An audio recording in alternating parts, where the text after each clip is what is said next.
This is a presentation which outlines the usage of homomorphic encryption with the OpenFHE library.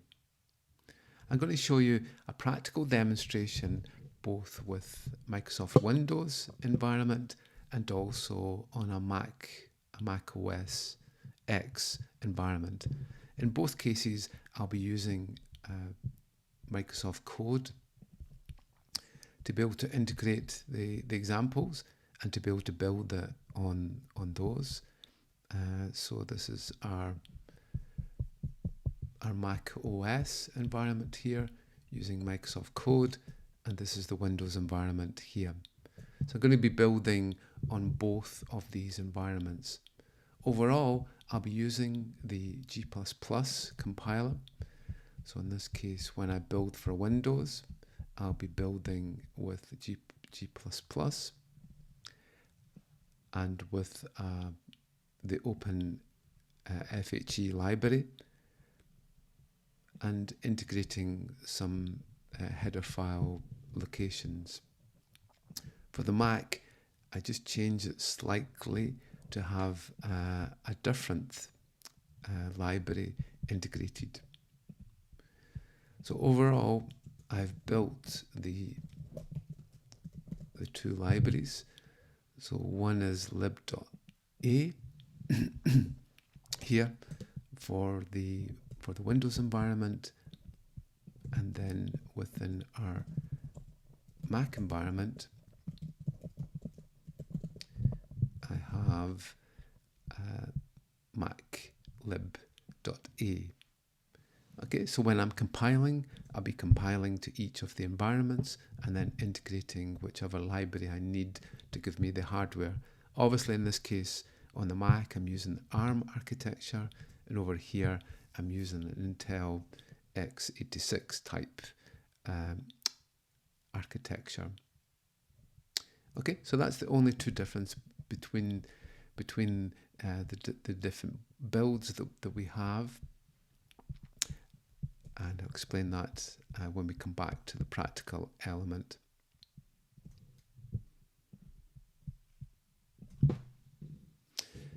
But let's initially look at the basics of homomorphic encryption to be able to understand how it actually works. Overall, what we do is that we can create a key pair, a public key and a private key, and then encrypt the values from our data providers into encrypted values with a public key, and then we can process using a data processor with any mathematical function that we want. So in this case, we're creating a basic summation. We can add the encrypted values together and it creates an encrypted summation value. The private key can then be used to decrypt that value. In this case, Wendy is the data consumer and Trent is the data processor. But if we want, we can also create symmetric key, where we can use the same private key to be able to encrypt the values and decrypt.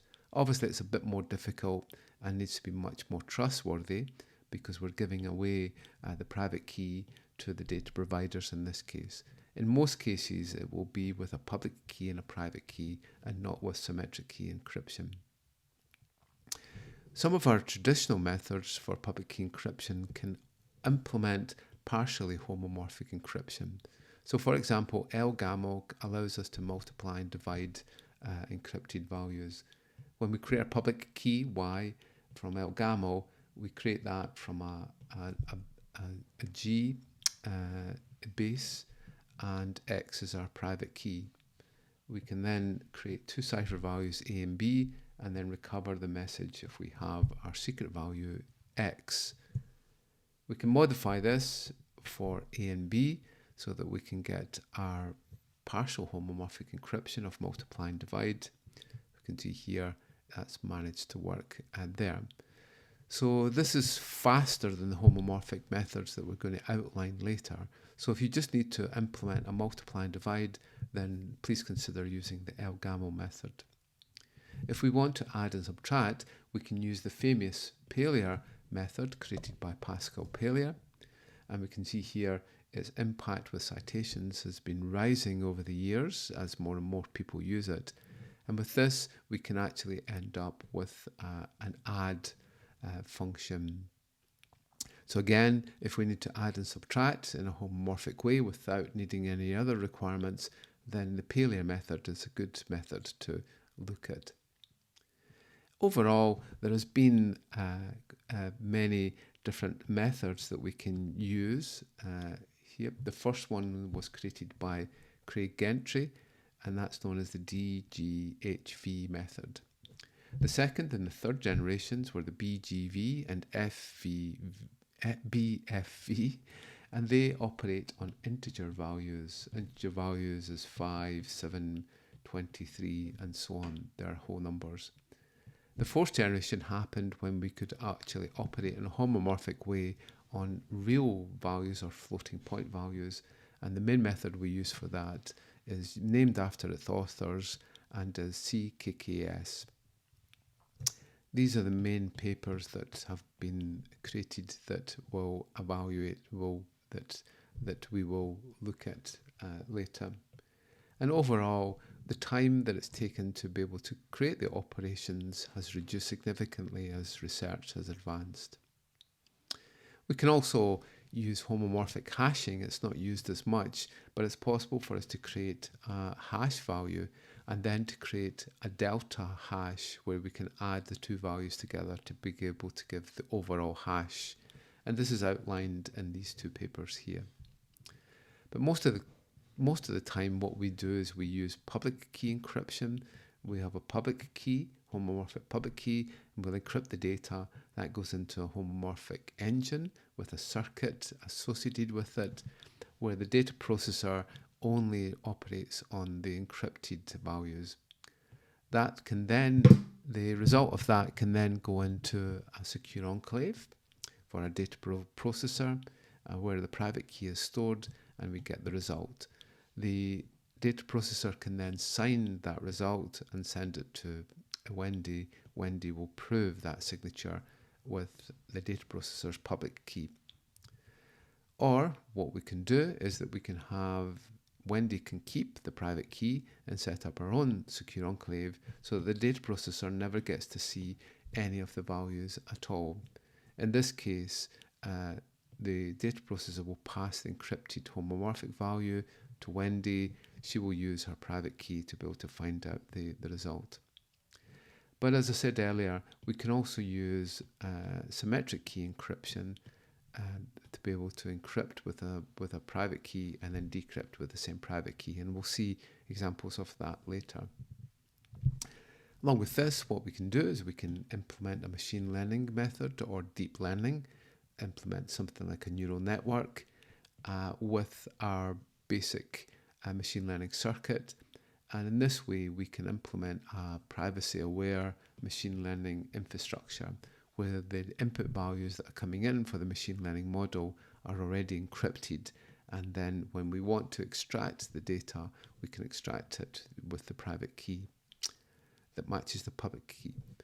We can also set up secure enclaves using homomorphic encryption, where we can use edge computing within our local devices to be able to compute in a homomorphic way and never have to go to the cloud for that processing.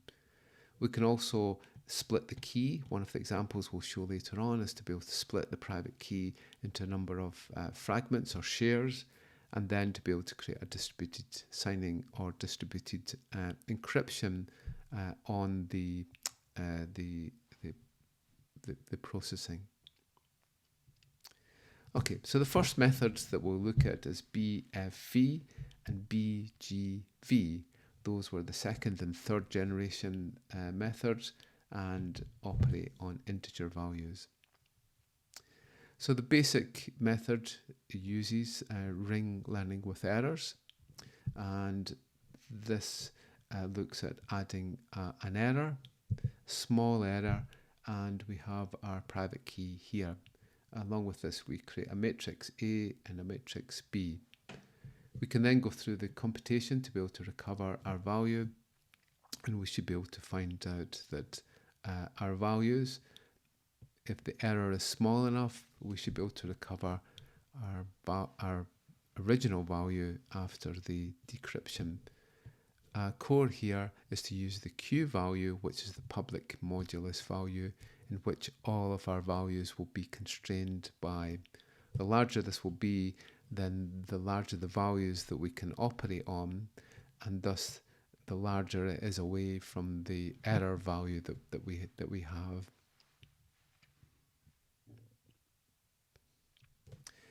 We also have a public modulus degree value, and that relates to the highest power of the polynomial value that we have. So overall, homomorphic encryption uses polynomial values. If I have a value of 1110110, that relates to 1. Sorry, we'll make that 1. And no x's. This is an x squared.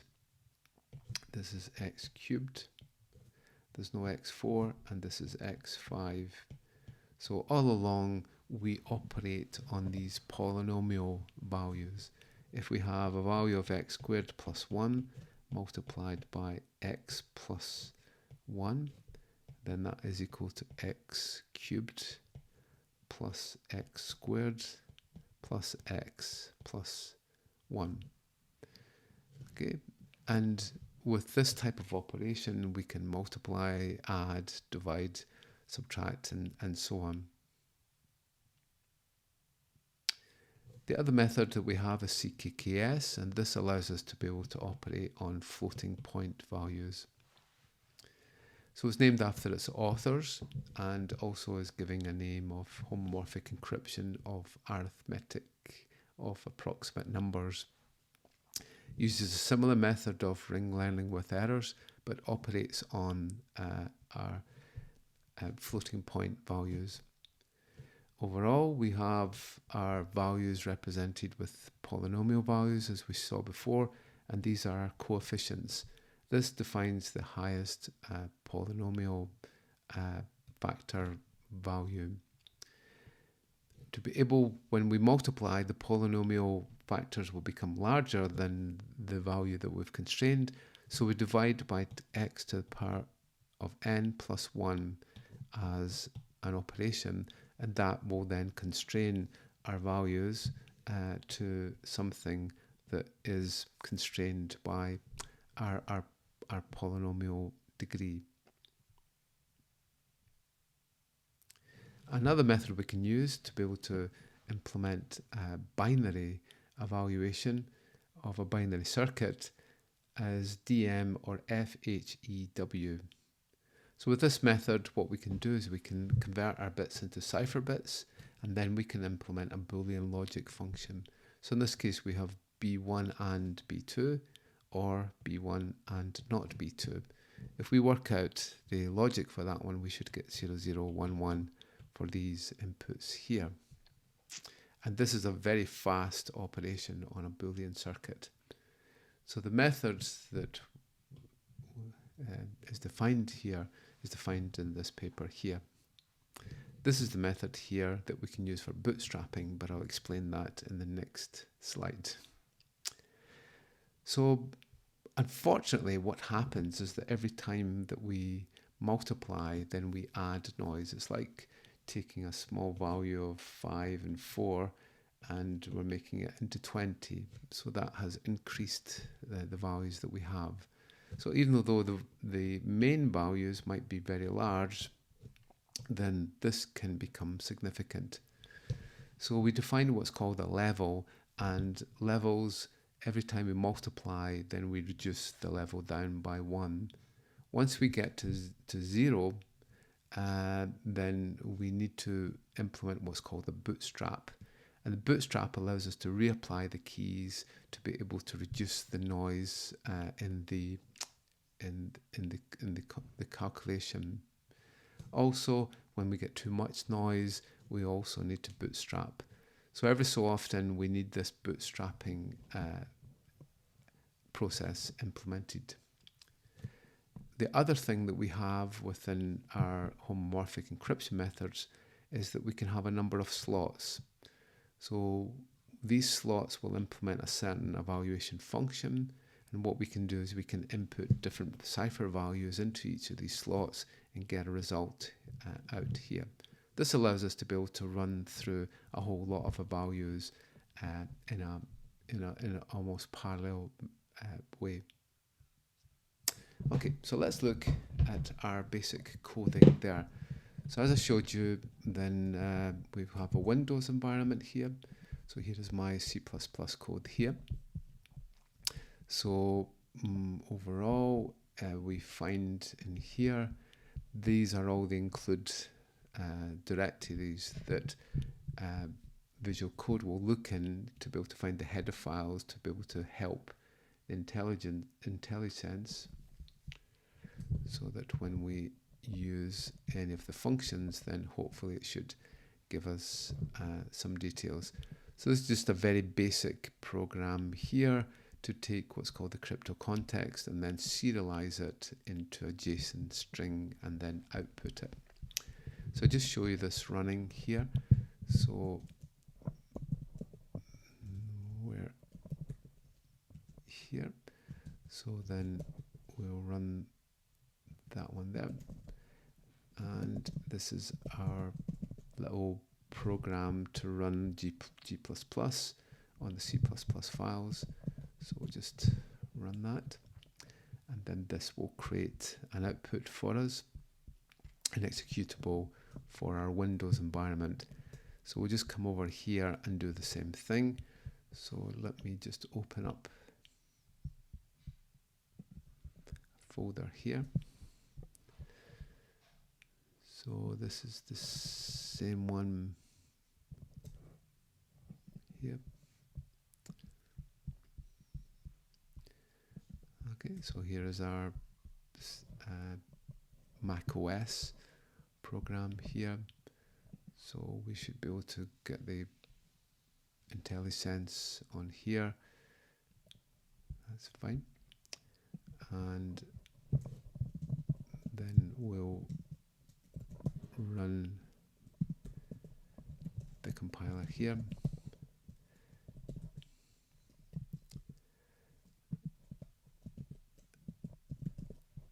Okay, so the only difference is that this compiler here needs this option added, and I'm also going to be reading in from the Mac OpenFHE library that I've built here, where in this one we're actually using a Windows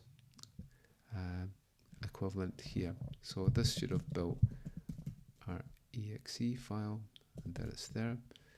So just let me run that just to show that it runs. That's basically the crypto context that we're going to look at. It's the first 2,000 characters of it. That's what that program does. Okay, so this builds our exe for Windows, and then over here we will build it for our Mac. So just let me run this. Let me go into the folder first.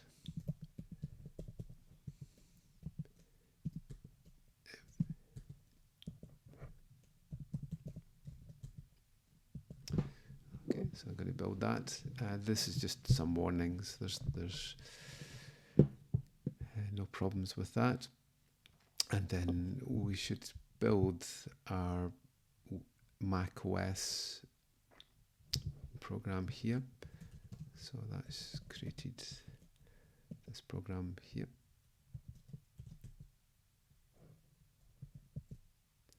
That's there, and then we'll just run that. We should get the same as we saw on the Windows equivalent, and there it's there.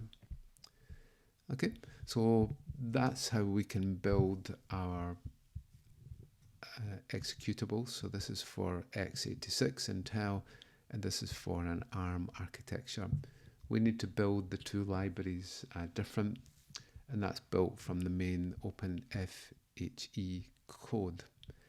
And we can see what the compile looks like there. It's bringing in these header files, these header folders, to be able to integrate each of the functions that we have within our programs.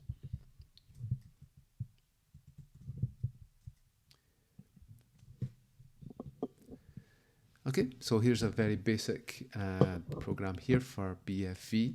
So we have our plain text modulus here. I'll show you that in a little minute. And then we have multiplicative depth. So we need to make sure that we understand the number of multiplications that we have so that we don't end up running out of multiplications here. Then we add our features that we require. I'll explain a few of those features later on. And in this case, we're just generating our key pair from here. And then we're just serializing this context that we create. For CKKS, it differs slightly. We have a scaling modulus here, 50, and also the multiplication depth. And again, we generate our key pair here, and we'll do our serialization. So let's have a look at the programs here on this. So this is our first one here. All this is really doing is serializing that crypto context that we created there with our parameters, and it's showing it as the first 2,000 characters of a JSON string. We can also save that into files if we require, if we need to keep the crypto context or the keys on there. Okay, so that runs fine, and there's our context here for BFV, and for CKKS we can have the same type of program. Yeah. And here is CKKS, but the rest of it here after this, once we create our key pair, is much the same. Okay, so we should be able to just try this one out.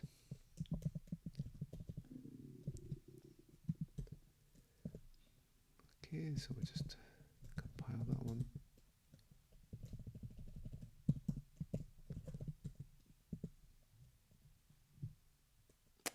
Okay, just a few warnings. As we compile it, and then we should be able to get our executable from this. So OpenFHE 01.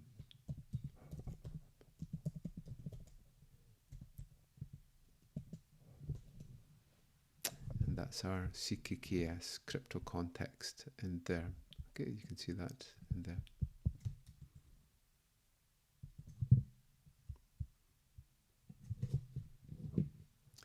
Okay, so a very simple operation is to be able to multiply and add two numbers together. So in this case, what we do is we use the evaluation function here in our crypto context, and we'll take two cipher values and we'll add or multiply them together to create our cipher output. So the way that we do that is we take our input integer values and then create a polynomial value through this make packed plain text to give us our plain text here and here. Then we'll encrypt the two values with our public key and add them homomorphically to ciphertext, and then we'll decrypt with the private key here.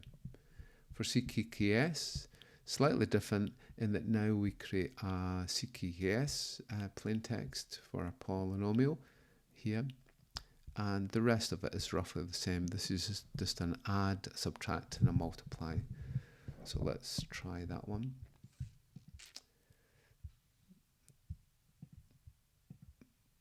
Okay, so open the folder, and what we're going to do is looking at the adding one first, and then we'll look at the CKKS one. Okay, so we'll take our two values in, convert them to plain text, then we'll encrypt them with the public key, then we'll add them. So the other evaluation functions that we can get are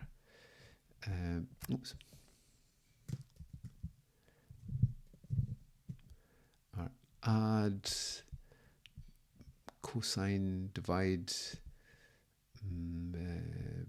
merge, multiply, polynomial, and so on. So there are many functions that we can do, but we'll just do an add here.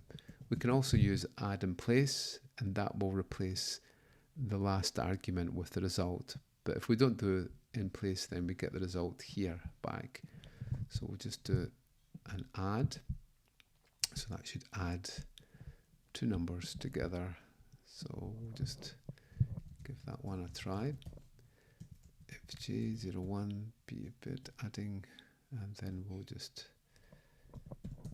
compile that one. See what we get.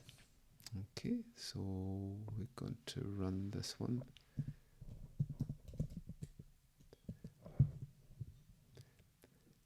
Okay, so it's just two values of 0, so I'll add 4 plus 3, and we get the value of 7 here.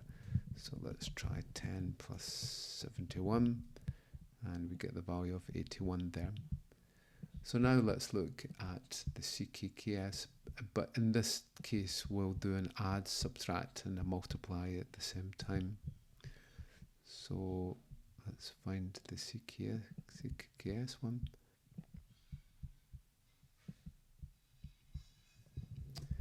Okay, so in this case I'm going to add, subtract, and multiply for our evaluation. So OpenFHE,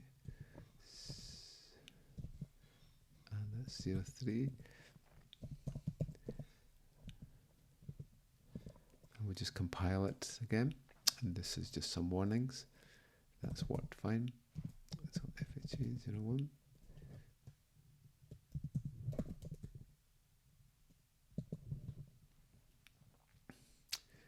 Okay, so 1 plus 1.1 plus 2.2 is 3.3.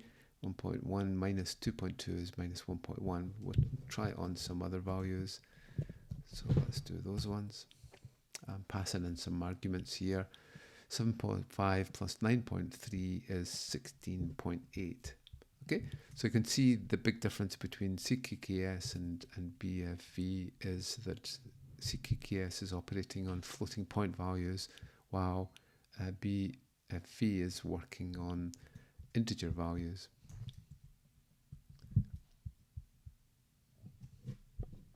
Okay, so all these examples are available here if you want to try them out.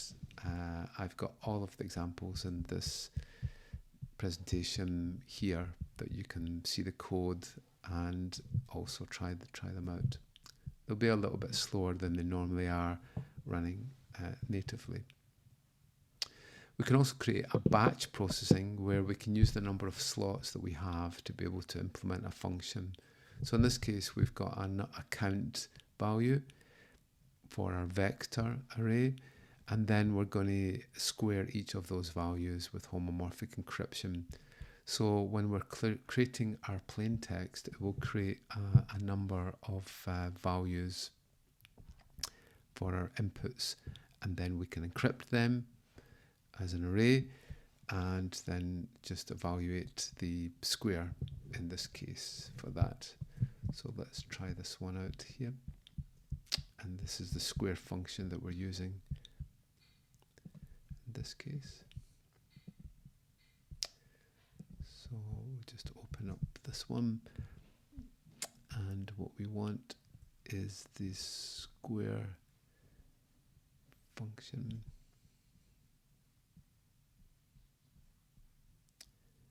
For a batch.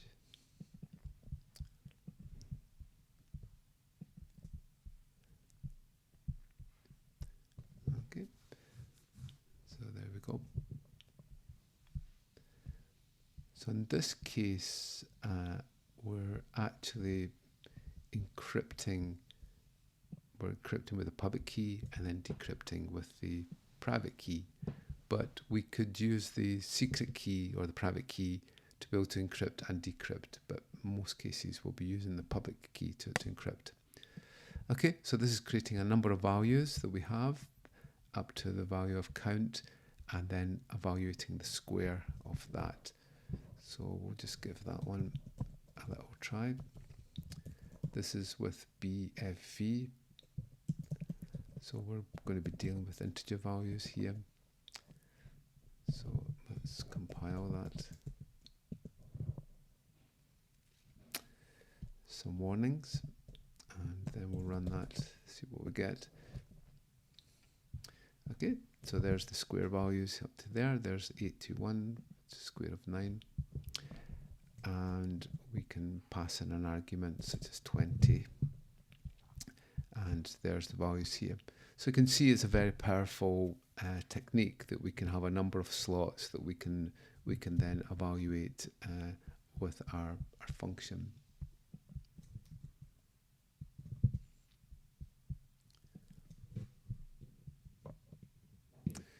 Another method that we can use is the MDFHEW method, and this will evaluate any arbitrary Boolean logic circuit.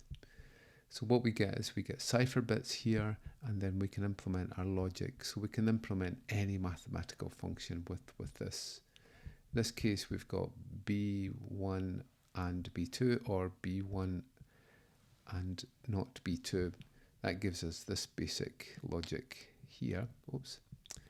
For that. Okay. So overall, we can use the binary gates with and or as an evaluation function, and this implements this logic here. So we'll give that a try. In this case, look, I'm using the secret key, or the private key, and I'm also using the private key to decrypt. Okay, so this is a symmetric method. I can also use the public key to encrypt and the secret key to decrypt. Okay, so there's the two different methods. This is with symmetric key encryption, and this is with public key encryption, and I'll show you both of those methods. Okay, so we'll just open this one up, see what we get. So we'll use symmetric key first. Okay, so we encrypt with the symmetric key, and we'll decrypt with the symmetric key. So this is symmetric key encryption, and this is our Boolean function here. So let's go ahead and open this one up and compile it. Okay, it's just some warnings, and we'll give it a run to see what we get. Okay, so I can pass in arguments here. As I remember, a 0 and a 1 gives us a 0, and a 1 and a 0 gives us 1, I think, as I remember. That's right, and a 1 and a 1 should give us a 1 there. Okay, so that's working perfectly in there. So with this basic circuit, we can implement our gates. So let's now look at the equivalent for public key encryption. Okay, so that one was symmetric key. We use the same key to encrypt and decrypt. In this case, we're going to use public key encryption. Okay, I should have said that we have an evaluation mode. This is a toy example here, so it doesn't take up too much computing power, so that we can only get one bit as an output, but we can increase the level of the outputs that we can get up to standard 256. Okay, so in this case we're taking the bits A0, A1, B0, B1, and we're encrypting them with the public key, and then we'll decrypt with the private key. Okay, so this is pure public key encryption. There's our logic that we have in there as we had before.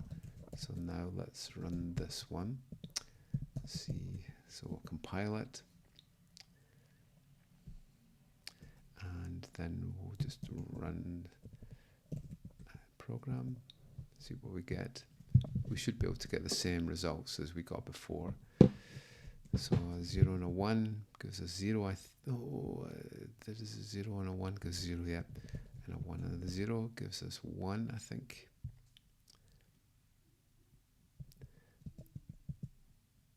Oh no, I'm using the wrong example here. Sorry, I've used the wrong, this is a different example. But we can see here that we're getting the equivalent that we had before. This is the millionaire problem that you can actually have a look at from the website. But the main thing here is that we can either use public key encryption or symmetric key encryption, and it's the way that we apply the keys. Okay, we can build up fairly complex circuits. So this is a 4-bit adder circuit, adds to 4-bit values, and it's made up from this little circuit, which is called a half adder, and we have these half adders and an OR here, and that gives us what's called the full adder here. So in this case, we can build this up. Again, we're using the symmetric key method to encrypt and decrypt. So let's open up this example here for our 4-bit adder using symmetric key encryption. So in this case, I've built up some gates. These are the normal gates that we have, and then I've built a half adder here with an XOR gate and an AND gate, and then I've used half adders to build a full adder circuit here, and then can just integrate these into this FE function here. So let's give that one a try. So OpenFHE 11, and we'll build that one. Okay, and let's see if this works. And there we go, 0101 added to 0011. Then we get the result of that, which is correct when you add those two values together. Just to show you the public key equivalent value one of this one. So let me find that one, which is this one. Okay, so the only difference in this case is I'm using the public key and then decrypting with the private key. So we'll just get this one to work.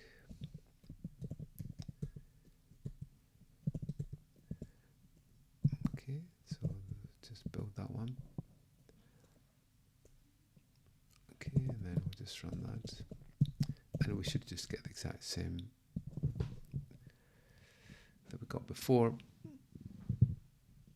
Maybe a little bit slower, but we get the same result from there.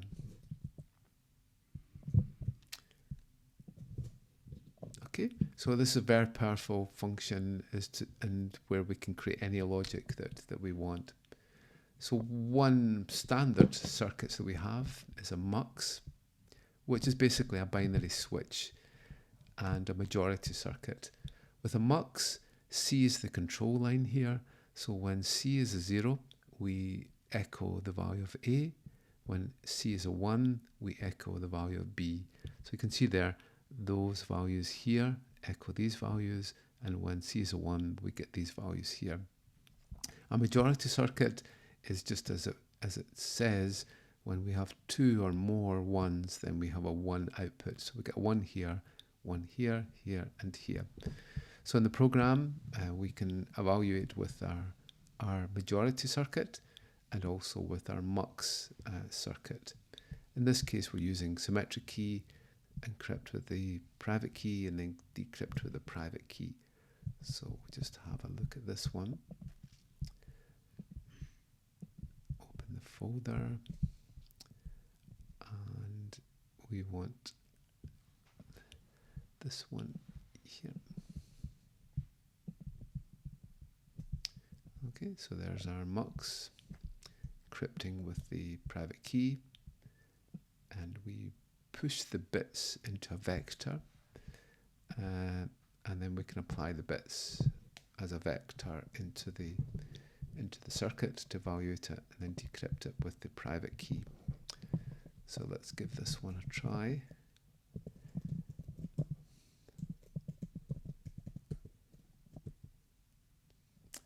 And it's 50.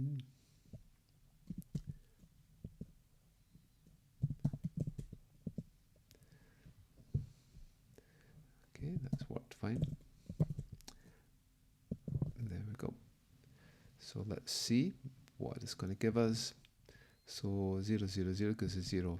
So if I try 0, 1, 1, then the majority circuit should be a 1, and the mux should give us a 1 because it will echo the value of B. And that's correct. So if I now select for the mux a 0 here, it selects the 0 of the A, so we should get a mux of 0 and a majority of a 0 because there's only one. There's only one. There we go. That works fine. Okay, so you can see there that works, and I'll just show you the public key equivalent of this one. So that's here.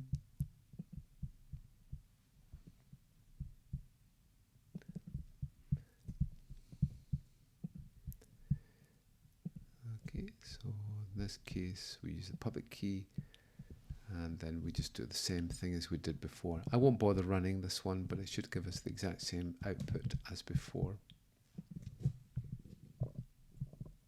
Okay, so one feature that we can have with OpenFHE is with threshold encryption.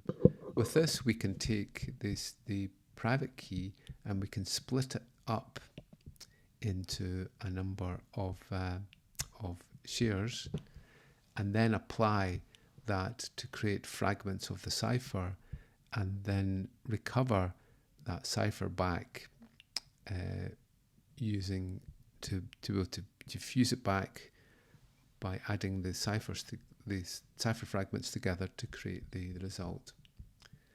Okay, so this is the basic code that we have here. You can refer to the website here to be able to get the example code for this one. One method that we can use to be able to take mathematical functions and convert them into homomorphic encryption is to use a Chebyshev function. This will replace the mathematical function with a polynomial function and allow us to create our operations.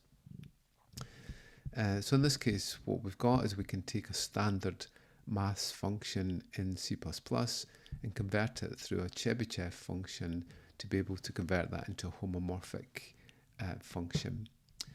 So in this case, we've got log to the base 10, log to the base 2, natural log, exponential, and 2 to the power of x. As I said, we're taking our standard maths function and converting it into a Chebyshev function. So we'll try this one.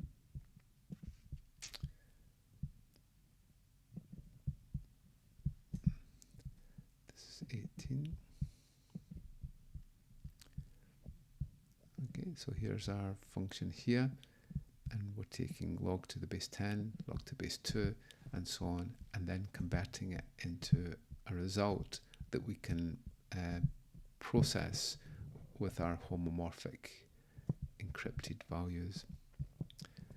So let's try this one.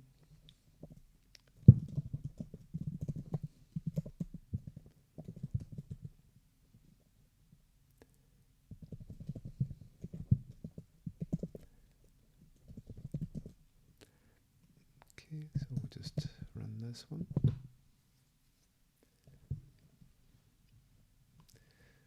Okay, that runs fine.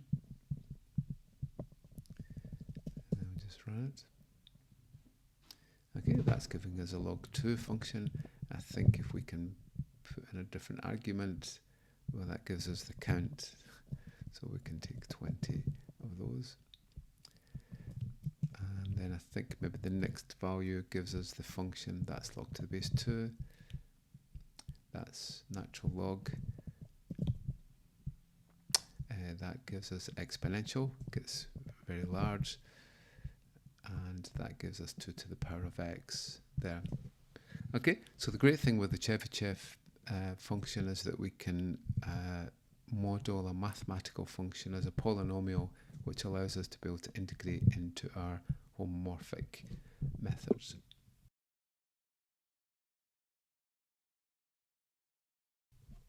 Another method that we can use is what's called proxy re-encryption.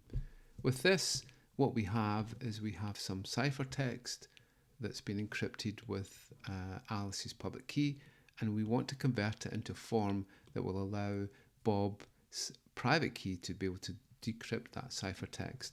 For this, we create a re-key gem using Alice's private key and Bob's public key. That goes into the re-encryption process and creates a ciphertext which Bob can now use to use his private key to be able to decrypt. So in this case, we use the PRE function within our ciphertext and some other options in there. Okay, so let's try this out to see if we can get this one to work.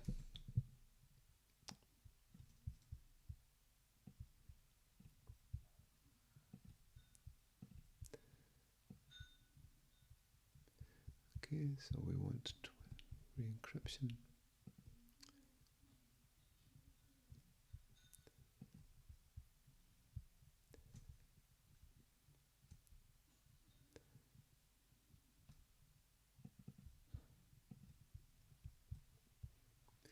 Okay, so we encrypt with the public key, and then we take Alice's private key, Bob's public key, create a re-key gem, and then we'll regenerate the ciphertext with this re-encryption key so that Bob can decrypt it with his private key.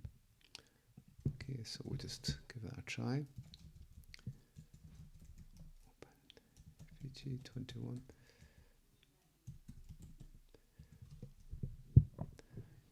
Okay, so that's compiled, and then we'll just run that. So we've got some input data values, and we can see here that Bob is able to decrypt them with his private key.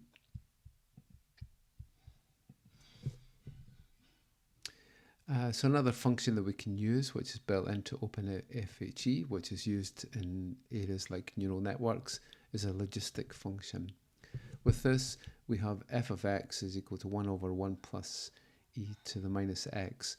And this is then implemented with a Chebyshev approximation to give a polynomial value that we can actually use. So this is the CKKS equivalent. We're using that to be able to create the plain text. We're then encrypting with a public key, implementing our logistic method, and then decrypting with the private key. Because we deal with polynomials, then sometimes what we need to do is to evaluate a polynomial to a certain value. So in this case, we've got x squared plus 5 times x squared plus 3x plus 7. These are the coefficients of 5, 3, and 7, and we want to evaluate that when that's 2. And we should get the value of 33. So in this case, the 2 value will be the ciphertext, so that we cannot see that value inside the program, inside the computation, but we should get, when we decrypt with the private key, a value of 33 in this case. So let's give this one a try. So this is 20.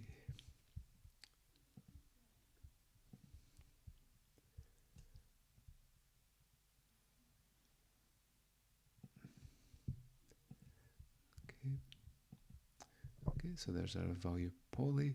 The coefficients are not encrypted, but the ciphertext will be. So this is the value of x that we have. In this case, we've got 3 values of x that we're going to evaluate within the slots, and this will be on these coefficients 1, 0, 0.75 and 0.15. So let's run that one.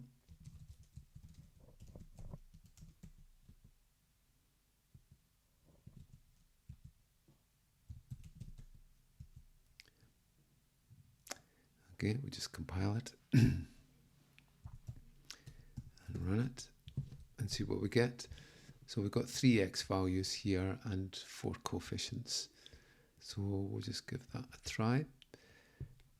and it should evaluate it. There we go. So these are our values of x. So when x is 0.5 with these coefficients, we get 0.65 in there.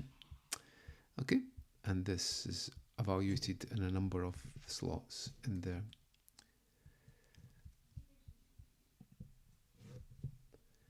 Okay, where it becomes really powerful is that we can operate on vectors and matrices. So one of the most basic operations is what's called an inner product.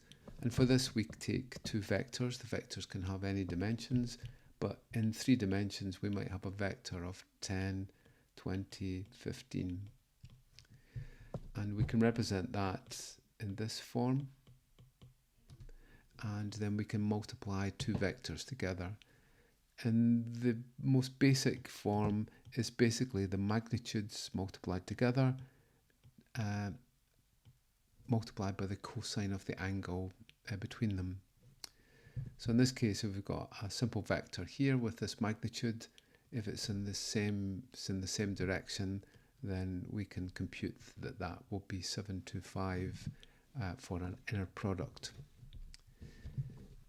So the function that we use is already built into OpenFHE using obviously our Chebyshev approximations, and we can multiply the 2 vectors together. So we'll try this one.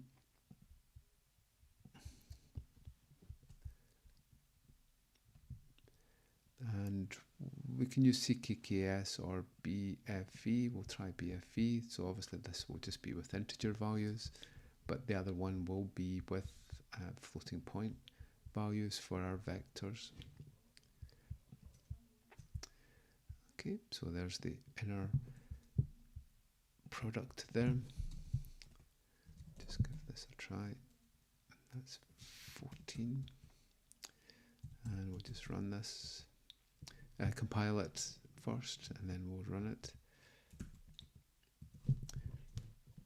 Okay, so that's that result. So we'll try a vector of 3, 4, 5, and another vector of 4, 5, 8.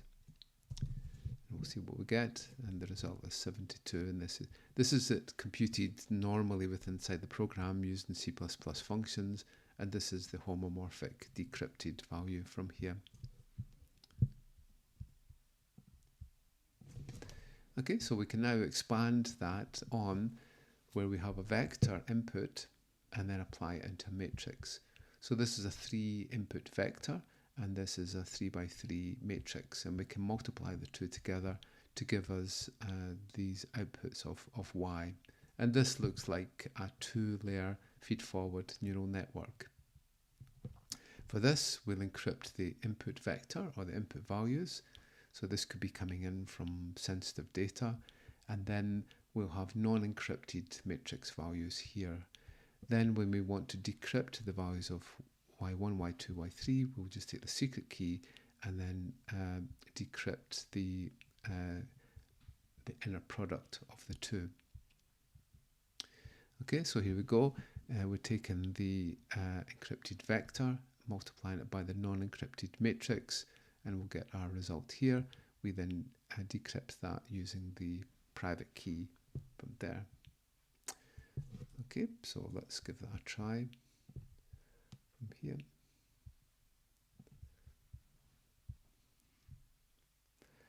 So we'll try the CKKS this time. This should give us our floating point values for the vector times the matrix. So it's encrypted vector, and then that's the matrix that we're going to use.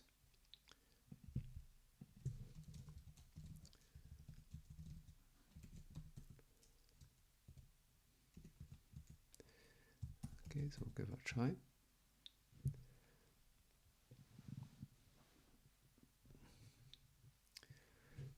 Okay, so we'll just run that, see what we get.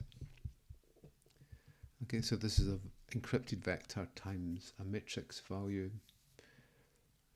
and we should get this value. Okay, these are the 2. This is the vector, this is the matrix, and they should get this, and we see that it gives that perfectly for CKKS. The 0 value here, the comma 0, is because CKKS is a complex number value. So this is the real and the imaginary part. So we can just ignore the imaginary part here, and we can see it matches up perfectly with what we would expect when we multiply this vector by this matrix. We can then expand that even more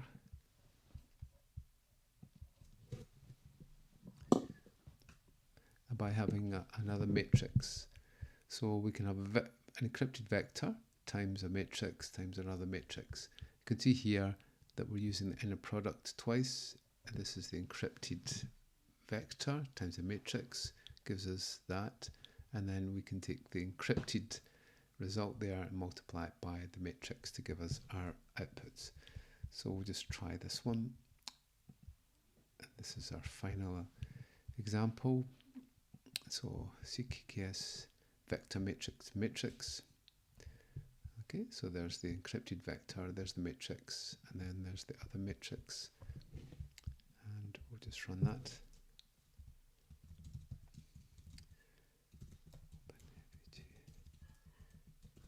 29, that's fine, and then we'll just compile that to see what we get, and then just run it there.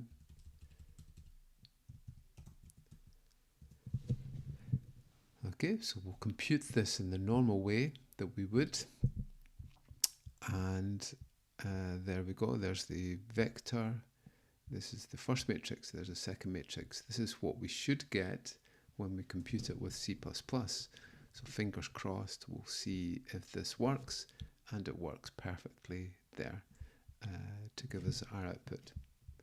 Okay, so that shows how we can multiply matrices together, but obviously our input here is in an encrypted form, but the matrices are open to be seen.